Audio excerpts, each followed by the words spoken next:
Hadar Ashuach, welcome to 20 Minute Leaders. Thank you so much for being here. How are you? I'm fine. Thank you for having me. Thank you so much for being here.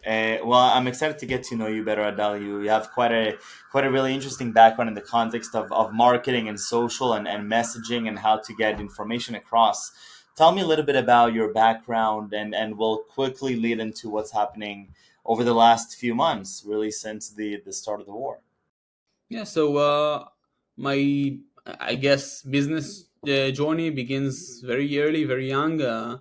Started to coding website when I was 14, and short after that, I started to get into marketing as the way I found to really first express myself, and I really like the creativity in the marketing field. And second of all, I think most important is the fact that in marketing I could create campaigns and sell products that continue selling while I'm doing other things. And that's for me, for my 15, 13, 14 years old Adar, it was really a different thing that I didn't know exist.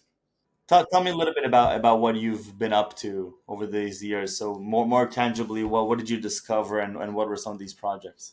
So I started with affiliate marketing, selling other people products, getting commissions, and few years after that, I started also teaching marketing online and really got into the digital knowledge, digital courses, and all of the this type of industry when you sell knowledge online and really you we mastered how we can show the best message to the best people across many platforms and making sure that people can actually learn online and learn and yeah, because there's a lot of unprofessional courses or things that in this industry, like, for sure, digital knowledge is a revolutionary, but in the early days of when I got into it, it wasn't so accessible to everyone.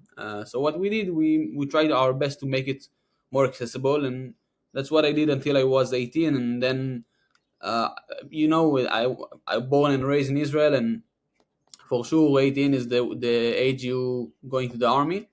And I didn't really knew if I wanted to do it or not. People offer me to some solutions to not go to the army and continue in my business and continue making money.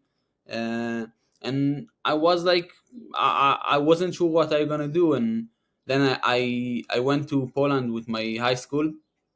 uh, and when I saw, the camps in Germany and Holland and Poland, and I really and learn about all the Holocaust, I realized that for sure I want to close the business and going to the army and going to be a combat soldier. Hmm. So that's what I did. And after the army, when I released, I was like, I did regular service, and after that, I started to do high tech, and I came back to the marketing, but from in the advertising business, but from the technology perspective of advertising technologies and stuff like that. Very cool. Wow. Okay, so leading up to the start of the war, what were you doing right before then? So what was your position? Because you mentioned that you had a were nominated as the CEO of the company that you were working at. So tell me a little bit about the context of what's your life looking like right at the beginning of the war.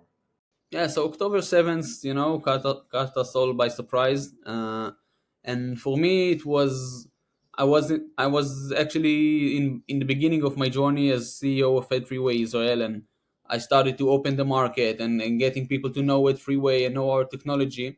And suddenly, and like, for it's totally normal. No one, and especially not me, was interested in advertising and marketing and selling products online and stuff like that, and we all was shocked and terrified of what's happening. But we had this idea, me and my team had this idea. What if we can use our technology, our unique advertising technology that can buy ads programmatically anywhere in the world and really make sure that the best message reach the right people? What if we can use it in advocacy? And what if we use it because, in the first days, when if you open Al Jazeera, you would see articles that Hamas didn't kidnap people, that Hamas didn't, that the freedom fighters of Hamas didn't do anything wrong to civilians and just attacked some IDF bases. And actually, people, a lot of people believe in it. And we thought to ourselves, what if we can take those Al Jazeera, Al Arabiya, all of the negative articles and put our truth inside of them, inject hostage pictures, and inject proof of what happened in October 7th inside those articles. So that was the slingshot pilot, and we did it. And I think the first pilot we got into millions of views. That's like inside Al Jazeera, inside Al Arabiya, inside places that the Israeli side never, it's never showing up. And we and I think that was the time that we realized that what we're doing is really powerful, because no one else was doing it. Everyone on the Hasbara is attacking social media and fighting on social media, but it's uphill battle, because you can see that like each Israeli post has like 100 times less viewers and shares than the pro-Palestinian post. It's a numbers game, and we are losing it. We're 15 million people against 2 billions, and that's only like the base. The Yeah. Hmm.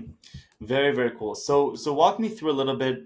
You mentioned the narrative and the problem that ensues in the beginning. What was sort of the pilot consisting of? How did you start it from a technological perspective? How did you identify whether there were interesting points of impact that you were able to do that gave you signals that you want to go to do this further? So Slingshot today is, we call it Iron Dome against anti-Semitism. And to understand the technology, you need to understand first what's happening now in anti-Semitism. And we all seeing the rise of anti-Semitism all over the world, and it's very concerning. But a lot of people think that the rise in anti-Semitism happened because people hate us, and that's only part of the truth. But the bigger part of the truth and what's happening, and if you do a little bit of research, you will find out that most of the people that chanting from the river to the sea and they globalize the intifada, most of the crime hates done by people to Jews, they're done by people that don't know the facts. And actually they're not, when you tell them and when you show them facts and when you sit with them. So for sure some people will hate you no matter what you will show them, but a lot of people just not aware of the facts, the simple facts of what happened on October 7th, why Israel started the war on Gaza, and what happened between the wars, what happened before the wars. Is Israelis making genocide in Gaza? When you show people the simple image of the Gaza population just going up and up and up in the last couple of years, they they cannot argue with facts. Sure, some people will, they had no matter what, but a lot of people, and that's a thing that I found surprising at the beginning. They just don't know, and when you show them, you solve the problem. So the real problem in anti-Semitism, it's not that people hate us, it's just people don't aware of the Israeli facts. People don't know what's happening, what's really happening, because the social media is like an echo chamber, and the traditional media mainly it's against us. So we had to find a way to really amplify the Israeli voice across other platforms, and that's what the Slingshot technology does.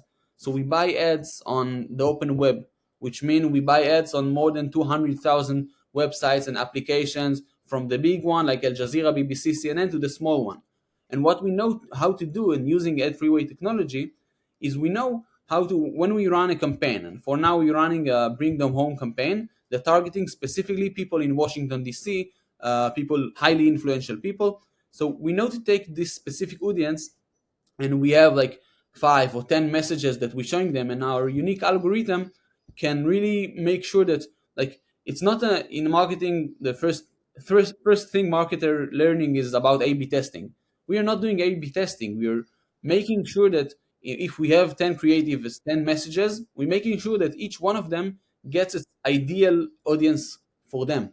So it's not like creative A or message A is working for Israel better and convincing more people. It's like each message has its own audience, and this audience gets refreshed every 2 hours. And we get this information.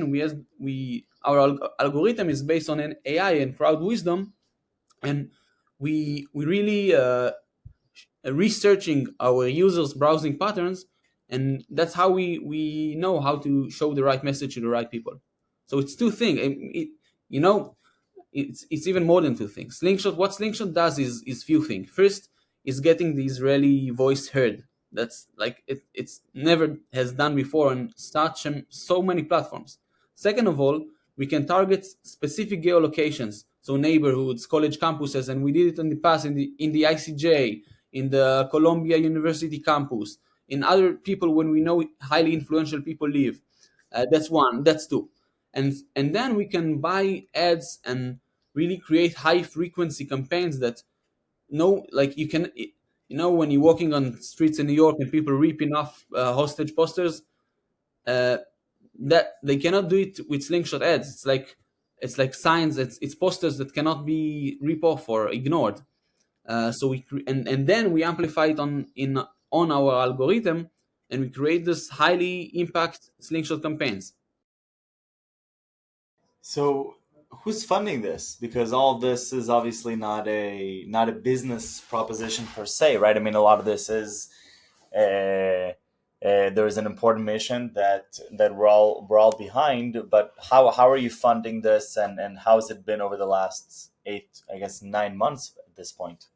Yeah.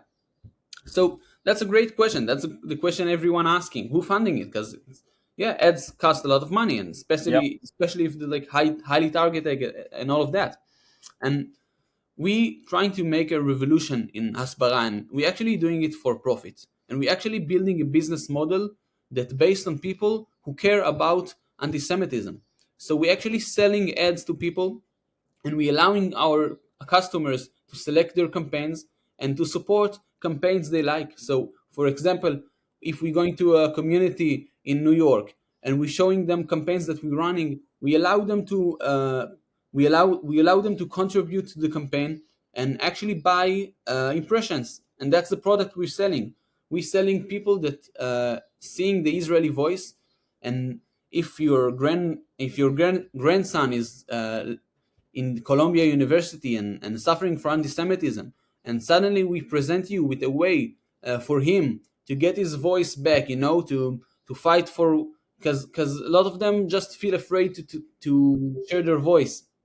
And slingshot is like a way for them to amplify their voices and to fight for what's right and what's not what for what's right and what not.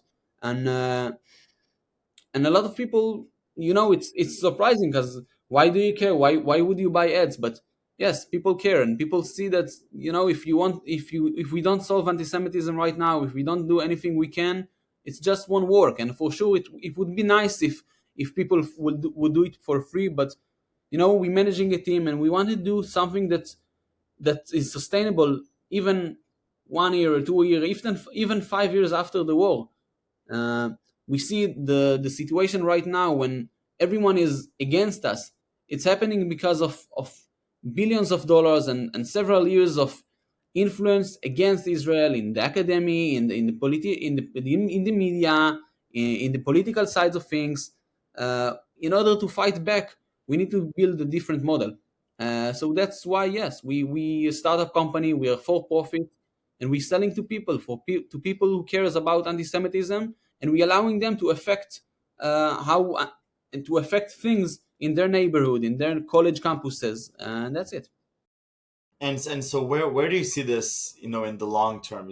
I guess, are you viewing Slingshot as a short term project, or No, as a long term one? I hope it will last many years. And our vision for Slingshot is to really be the digital online voice of Israel and the Iron Dome against anti-Semitism. And why we chose the Iron Dome against anti-Semitism is because it's reacting to each narrative and countering it live. And the way to do it is working with communities and working with people who actually care. So the way I'm viewing it, the way Slingshot I want it to be in the future, uh, is actually people like you, like me, that creating communities and creating their own campaigns. We at Slingshot, we understand that the problem with Israel is we never lack of content. There's so many content out there. There's so many facts and truth, and the problem is not the content. The problem is how you get it out there.